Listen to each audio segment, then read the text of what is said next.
What's up, everyone? Welcome back to the Mortgage Heroes podcast. I'm Andy. I'm Brian. And today we're going to talk about a 20 and 21-year-old that bought a house in 2025. Impossible. Everyone on the internet saying this can't happen. How is this even the story today? So, 20-year-old, 21-year-old bought a house here in California, to be exact, with one income. Wait, hold on. With one income? I didn't see that on here. It's not dual? No, not dual income. So this is a VA loan. Literally young couple was living in military housing. They didn't want to live there no more. They've been there for a few years since they moved from Florida, and they were just really fed up with the type of lifestyle that they were living in with not the best for their family, and they wanted to do more, so that they sought out to see what buying a house looked like, knowing that they had their VA loan. And for them, one of the biggest barriers of entry was that exactly it. Their age. They're like, we're young. We don't know what the heck we're getting ourselves into. We just know that we have this VA benefit that we can utilize to buy a property. Little background on my client. He's actually in financial services. So he's very motivated as far as, wanting to have generational wealth, get ahead in life. He's very motivated. So for him, this was just along the path of, what he's already aspiring to. You're saying he's doing finance for the military? No, so he does on his own. So he has his license. Understood. To do financial planning. Got it. But he's active duty military. Got it. And he's still doing this on his side. Okay, got it. Yeah, so he's a worker. He's a hustler. He's out there selling financial services, and he really, really wanted to just start, accumulating wealth at a young age. And this was one of the biggest things that he got into doing. So I know that part of this story is that they had a bad first experience, which I only bring up because, look, sometimes that's just a situation that maybe where you found yourself in a situation once where it wasn't the best. But I know commonly, somehow we end up getting people and receiving people who've had a less than stellar first experience, and that was the case here too. So what was kind of going on that brought them your direction? Yeah, so they had been referred to somebody else. His sister actually bought a year ago, and she referred him to her lender, and the realtor that they utilized. And everybody has access to the same houses. We have access to the same banks, same rates. But one of the things that our client mentioned was that the way that they connected in the initial consultation, how they how he asked them questions, the things that he made him feel. He's like, right off the bat, I didn't get that warm and fuzzy feeling like I wanted this guy to work for me, or I wanted to work with them. So right off the bat, when we were done, I just told my sister, like, hey, thank you for the referral, but I don't want to work with them. And he mentioned something about just not feeling comfortable with something that he said. He didn't mention exactly what he said, but he just he said something, he mentioned it, and I didn't really, jive with that. So I just, didn't want to pursue working with them. So how did they end up being referred to you then? So Xavier, the cowboy hat guy. Hey, cowboy hat guy. Okay, cowboy hat guy coming through. Okay. Yeah. So through his connects and referrals that he's worked with, past members, his name came up. They said, hey, speak to Xavier. He's done very well. He's helped. We just helped out Noah Gandolfo. Go speak to him. And he went ahead and connected with him. Then they connected him with me, and he said right off the bat, completely night and day. And not just to toot our own horn, but he just said one thing that sticks with me, and this is why I love what we do. He's like, I felt comfortable. I felt like I could just talk to you guys, like if it wasn't just like some person that I need to kind of talk formally to. It just really felt like I could talk to them like I was talking to one of my friends, but at the same time they were giving me the advice that I needed so that I could get things done. Well, hey, man, you actually find yourself in the situation now where you're the old guy in the room. Yeah, exactly, yeah. And now you're the one being giving out the advice and the wisdom. And it's funny because I told him when I first got started, the demographic of people that were buying weren't that young. They were late 20s, and I was still early 20s helping, late 20s, early 30-year-olds get in. Right. There wasn't that many young 20-year-olds already wanting to get in the market. Well, I'm thinking that right now. I'm listening to your description. My mind's also like searching for when's the last time we had someone who was 20 or 21 buy a house, and I can't recall, honestly. No. So it's revealing that yes, this is abnormal. As much as I'm also trying to convince you, this doesn't have to be abnormal. No, it doesn't. And with the VA, they have a lot of leeway because they get access to the lowest rates. They have housing allowances that allows them to utilize that portion to be able to offset their mortgage payments, cover their whole mortgage payments, and that really helps out a lot. So I really advise that if you're in military housing, or you just want to get out of that environment, have your own place, you can definitely make it happen. You don't need dual income, you don't need perfect credit, you don't need the highest income. You just need to know exactly what you're able to afford, and then go attack that. So can you talk a little bit about like what how much BAH are we talking about? Because you're talking about a married person, married or unmarried? They're married. Okay, so married, so there's already a little bit more housing allowance for that, but no kids? No kids. No kids yet. Okay, so then that's less than someone who does have kids. But like, what was it? E2, E3, so he E4, was E5? What E3. are we? So he's E3? not bringing in crazy amounts of BAH or base pay either. But with BA being very accessible to utilize those allowances, we're able to gross that income up. But even then, their income wasn't above $8,000 a month. So what kind of deal exists for this scenario? So you're talking about the age, and that's one thing. The function of it, though, for VA is that base housing allowance being grossed up. How much can they pay every month, including having enough monthly residual left over for the utilities that the VA calculates and all that kind of stuff. So what kind of deal is this? Is this like a $300,000 deal hanging around somewhere in town that no one knows about? Like, I haven't heard of that in a long time. How expensive was this place? Here's the best part. The house is a 3-bedroom house. Okay. It's $560K. Where? Wait, where's a 3-bedroom? Where's a 3-bedroom house in San Diego? Oh, Lake Elsinore. Lake Elsinore. Oh, okay, So, just up from us. Just up from us, close enough to Camp Pendleton where they could still commute. Yeah, that makes sense. Super close. His sister actually lives out there, so it worked out perfectly. Oh, wow. They lived not too far from each other, but brand new house, new build, all closing costs got covered, and inclusively some of his debt that he needed to pay off to qualify for that amount. No way. Okay, talk about that, because I don't know if everyone understands how that works, or that I know people know, oh, I have debt, how can I qualify? Check this out. Yeah. So one of the good things with the VA loan, you're able to get up to 4% from the seller in closing cost credits. That means that you're able to utilize those for, your closing costs, your appraisal, and in this case, a portion of it to pay down his debt.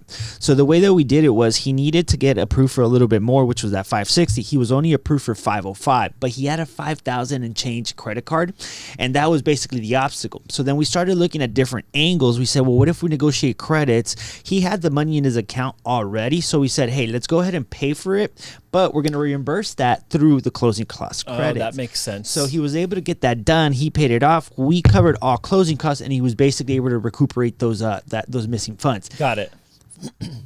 But by doing so, it freed up his monthly allocation so that he could afford 560, to go higher, not 505. Higher on his debt income ratio. So, well, because it was already factored in. It's the monthly payment's $300 or whatever it is, right? Yeah. On the monthly debt. But now removing the debt allows that $300 to be utilized towards the housing payment. Yes. And there's a lesson in that just because they tell you no, you got to look at different angles of what you're able to do with, your credit profile, with your debts, and maybe shuffle some things around to be able to get approved for more. So I think that was a great solution for them, because they got a house that they see themselves into. They were comfortable. The payment was good for them. They felt like they got a bang for their buck. They were out of military housing, and for them this is one of the biggest expenses that they're getting into at such a young age. But they were very grateful that they were able to do it, and the biggest thing for them was that at the end they honestly told us, like, dude, half the time we trusted you guys. We believe that, what you guys told us, was it. We verified, but at the same time, we just trusted you guys so much because we don't know anything. We could Google, what we can. We could search up certain things, but in the end, we literally had to trust you guys and hope that this all worked out, because we just knew that we wanted to buy the house. Yeah.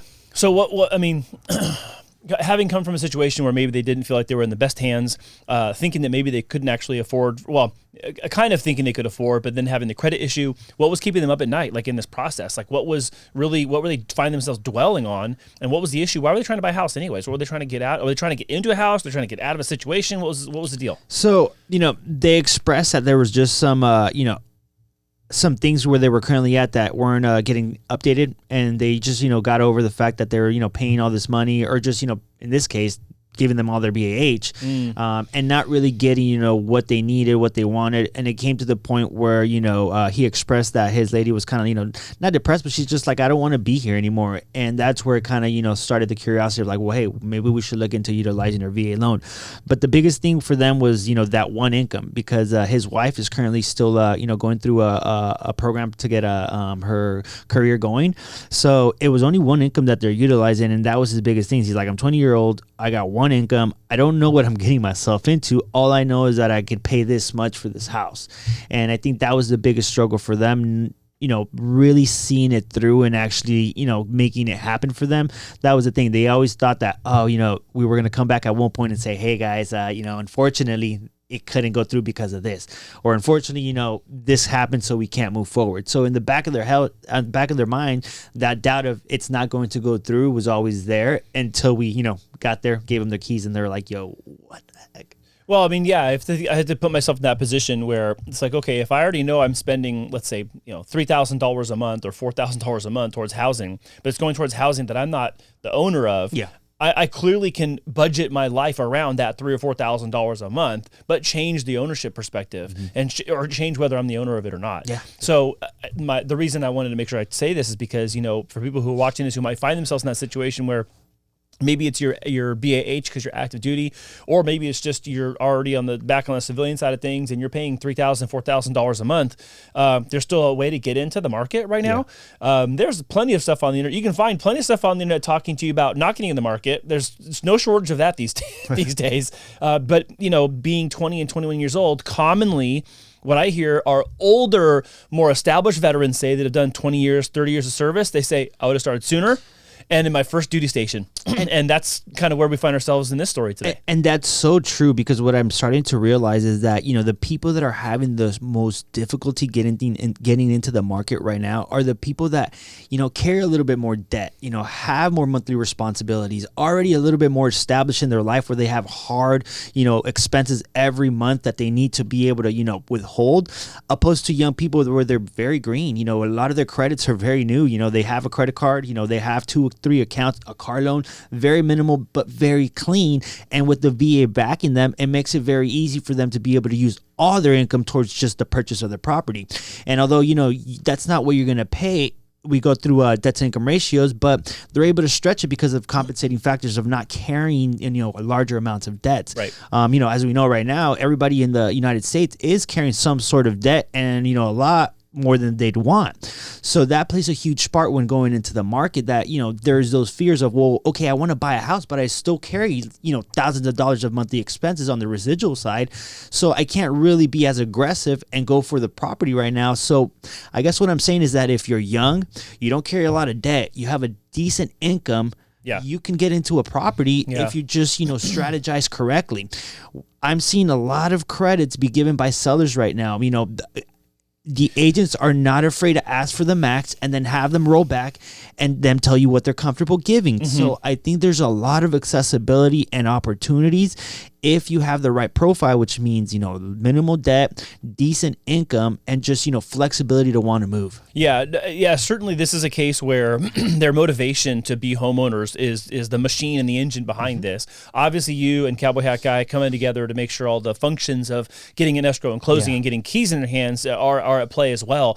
But I think part of this is attitude, part of this is preparation, and then knowing what tools you have at your disposal. Mm-hmm. And I think that, again, we talk about this so many times when it comes to VA, where people have these misperceptions or these myths about VA that they've believed, or they say, I want to wait and use it over here in 5-10 years or whenever.